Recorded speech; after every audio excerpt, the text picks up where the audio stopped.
We're back for part three. What we've done, we've covered the development of absolutism with Bowden and as well as Bousset.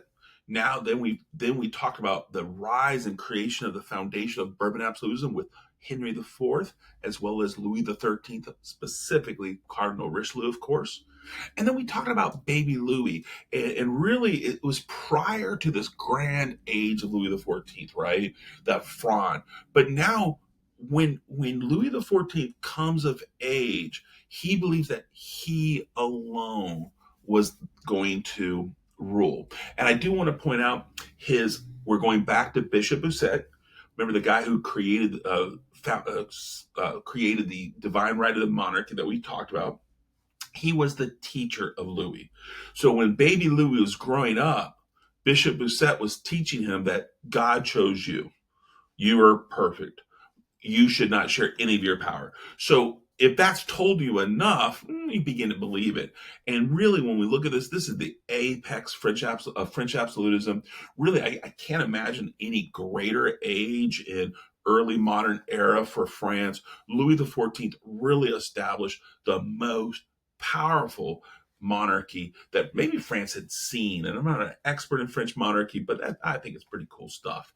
But here we see that. So when we look at this, we're seeing he named himself the Sun King. He wanted basically all power radiated from him, kind of touching upon some Egyptian god stuff. I am the Sun King. He argued that I am the state. He may have not actually said that quote, but it really fits him. A historian penned it, said, I am the state. Remember, the state, I am the state, the government. He creates law, he enforces law, and he judges law. He alone is the state. That's a perfect statement of absolutism. And this concept of one king, one law, one faith.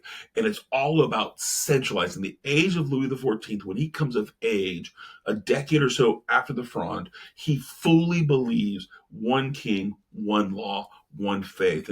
And years ago, there was an essay question on the AP test that I asked it, to what extent did Louis XIV fulfill this one king, one law, one faith, and that became the crutch, if you will, of that entire 5-paragraph essay. So clearly, we're talking about some important things here. So Dr. Spivogel does kind of get into some minutia, so I'll address it. So was the absolute monarchy truly absolute? A better way is, to what extent was it an absolute monarchy? So I want to point out, first of all, he has significant authority. There was no national authority that challenged him, but there were independent towns and provinces. So as France evolved the way it did, the kings granted towns and provinces independent charters that empowered either the bourgeois over the towns or allowed a local noble to have significant power over the provinces. And they were able to create laws independently of the king. So right there we see a barrier. The power of the nobles, despite Cardinal Richelieu reducing the power of the nobles, they're still there. And look what here, it is so important because the nobles couldn't really challenge the absolute authority in a way. Louis XIV decided to use the nobles.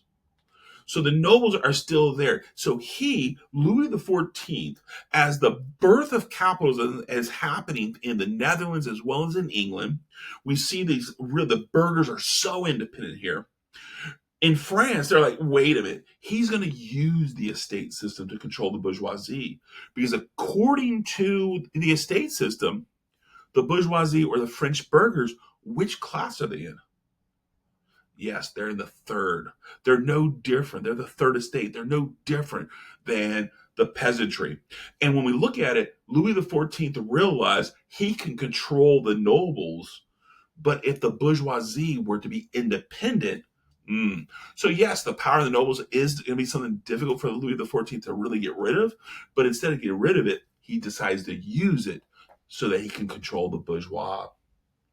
But in that sense, the parlements, please make sure you see how that's spelled with an E, not an IA in the middle. These parliaments are so important. Here's the most famous, the Parliament of Paris.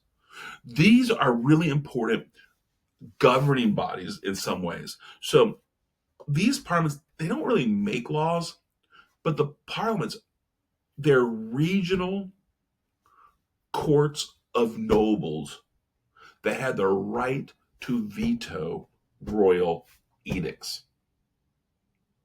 I'll say that again. The parliaments were courts of nobility regionally throughout France that had the right at the local level to veto royal edicts.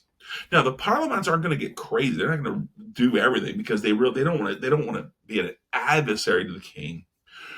But Louis XIV had to deal with the parliaments. They're going to still have some significant power. So what I want to point out, despite the king having really in some ways absolute authority over religion, over some of the other elements that we're going to talk about, there were key checks. And the key checks include those independent towns, the nobility that Louis XIV decided not to assault, as well as these parliaments. So clearly there was some. And that's what Dr. Spivogo, if you want to go back and read those two paragraphs, because you probably are confused by that, that's what he was trying to say there.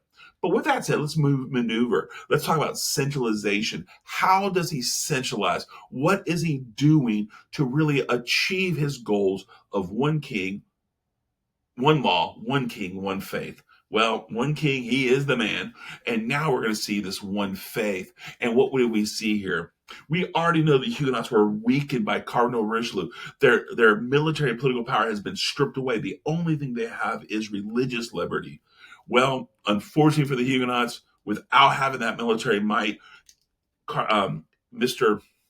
Louis XIV issued the Edict of Fontainebleau.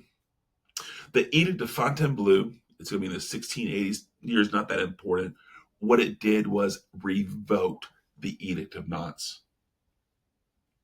I think one of the reasons why Louis XIV did this is the 30 Years' War is long gone. Nobody's really worried about religion any longer. As international wars, we identified the 30 Years' War was the last war of religion, right? So now he feels emboldened to strip away the religious liberties of the Huguenots. And I want to point out, the Edict of Fontainebleau will be to France as the Spanish Inquisition was to Spain. Not to the great extent, but very similar. Because what happens, many of those Huguenots were French merchants, and those French merchants had significant amount of capital. We're going to see that. But with that said, I do want to point out, it is really weird that Louis XIV was such a dogmatic king in this moment, because everywhere else we're seeing toleration, secularism, and other elements. But he's going to be dogmatic, which we already know. Dogmatic kings ultimately weaken their country. But for him, one faith. He believed that France had to be completely Catholic, most likely because of the works of Jean Bodin, as well as Bishop Bousset. And what we see, I do want to point out, I don't think you've power mapped Prussia yet, but there's a country called Prussia that we're about to talk about that embraced religious toleration. So what happens when those French merchants that happen to be Huguenots lose their liberty? They're of course going to try to find a new home, and Prussia opened the door for them. And we're going to see why that's important later. It's a German state that fully embraced some type of religious toleration, and the reason they did this is so that merchants like the French merchants, the Huguenots, would bring not only their religious freedom, but they would also bring their capital to develop infrastructure. Now, religiously, we got one faith, absolute Catholicism. Now, let's look at this concept of mercantilism. Mercantilism, as I already talked about, right? We know that mercantilism is the economic system that absolute monarchs like. They're able to control all aspects of the economic development through tariffs, through subsidies, through those elements. It's all about what? Bullion. It's about the development of this bullion. And that's where we are here, mercantilism. Louis XIV loved some mercantilism. And he appointed Jean-Baptiste Colbert. Jean-Baptiste Colbert is this great um, mercantilist economist, and he comes into power. And here's a portrait, his official portrait. He established a complex mercantile system through tariffs, subsidies, build infrastructure development. His goal, of course, was to develop that favorable balance of trade so they can gain more and more bullion. Remember that favorable balance of trade, you export more than you import. He created new industries. He oversaw the luxury industries begin to develop. He encouraged them through tariffs to prevent outside competition. He also gave them subsidies to help kind of fund the development of the infrastructure. We also see it is at this time that French Canada, the Mississippi Valley, really is the extent. This is the greatest extent of the French Empire during this time period, and the purpose of the French Empire was to get fur, to get other raw materials, natural resources, so that French industries can continue to outproduce England, Spain, the Netherlands, and other countries. And really, he's extraordinarily successful. He was extraordinarily successful. So I just want to point out, France became really the richest country, if not the world, the richest country in Europe. They were producing so many goods that they continued to accumulate enough bullion to not only fund their economy, but they also are going to finance the wars of Louis XIV. So now what we have this great expansion of the economy. We've had this consolidation of religion and this wealth. And Colbert is really about the wealth. And and not just is it about Louis's wars, it's also about his palace, the Palace of Versailles. The Palace of Versailles was a day's travel outside of Paris. Today it's a 15-minute drive. But back in the day, it was out in a forest. Versailles, from what I understand, under Louis XIII, it was just a hunting lodge. And Louis XIV decided, I want to move my capital out of Paris. Remember why? The Fronde. Baby King has memories of almost being killed during the Fronde. Does he trust Paris? Of course not. So he's going to move that capital to Versailles. And he's going to make everyone come to him. And what we see here, the Palace of Versailles is the seat of royal authority. This is only a portion of it. It's an absolutely beautiful palace. If you ever go to Paris, I do encourage you to spend 3 hours visiting Versailles. And he used Versailles. So not only is it this luxurious, beautiful area, but what he does, he's going to use Versailles to control the nobility. He's going to create rituals. So this is going to be so odd. There was actually a ritual that nobles wanted to be part of that would help the king go to bed, basically take his clothes off piece by piece, so that they're serving the king. Really weird, these rituals and these different rituals. It was all about serving the king because he's the Sun King. He deserves to be served. I hope you saw those petty competitions about seats that Dr. Spavogo had in there. And these petty competitions, he wanted to create rivalries between these nobility. And within these rivalries, there's a reward punishment system. If you don't do exactly what Louis XIV did, he might fire you. He might kick you out. He may force you to go back home. And you might say, well, man, don't they want to go back home? Because for nobles, it's really expensive to maintain their chateau or their palace, as well as have a second household in the Palace of Versailles. But the only way they can have any power is if they're in Versailles. So all of a sudden, he's going to utilize this really to really create a sense of service. The most important part, at least for me, and I think it's the most beautiful place, it's called the Hall of Mirrors. And in this, the Hall of Mirrors was created to intimidate foreign dignitaries. When the foreign dignitaries or foreign ministers or foreign leaders would come to Versailles, from what I understand, the Hall of Mirrors was set up in a way that where the throne was, at certain parts of the day, the mirrors were set up so that there was a halo around Louis XIV. And if there's a halo around Louis XIV, he looks godly. The whole point of this was to make sure these foreign leaders, foreign ambassadors, they realize they're coming to the Sun King, and that's going to be really important, especially a little bit later when we get to the unification of Germany. The Hall of Mirrors is the most sacred part of Versailles. It was meant to demonstrate the power and strength. The Palace of Versailles, really something to do. Please make sure you understand, I am totally underwhelming this part about Versailles. It is absolutely a powerful most moment. We also know that Versailles was outside of Paris. Louis XIV never wanted Paris to control him again. And I know we haven't power mapped the wars of Louis XIV yet. That's going to be at the outcome of our unit. But I want to point out before we get here, I just want to talk about how the wars of Louis XIV occurred. From 1667 to 1713, France was at war. Look at that. That's what, 50 plus years.